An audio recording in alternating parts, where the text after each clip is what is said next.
Hi guys, this is Ate Sel. For today's video ay mag-adobo tayo ng chicken feet.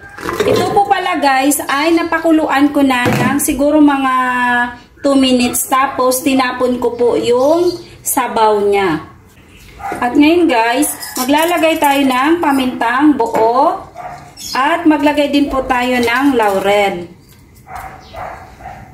At maglalagay po tayo ng coke. Ito po yung pangsasabaw natin guys. Pero kung ayaw nyo naman, okay lang naman din yun. Mas masarap siya kung may ganyang coke. At maglagay tayo ng tubig. Ayan, tansyahin lang po natin yung dami ng tubig. Asin.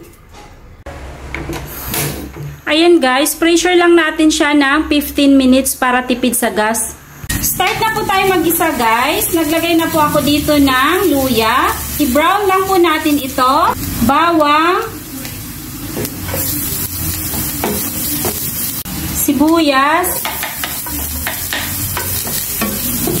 Ilagay ang chicken feet. Malambot na po ito guys.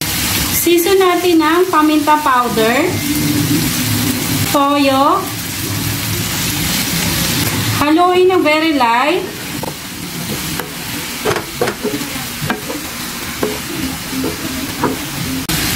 Maglagay ng tubig.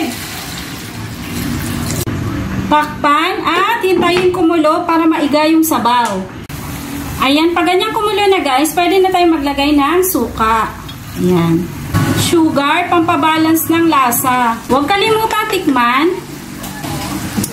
Ayan, masarap na siya guys. Pero gusto ko, nagmamantika siya. Kaya paiigahin pa natin siya ng konti pa. Ayan, maglagay ng chop na green chili. At ito na po guys, luto na po ang ating spicy chicken feet.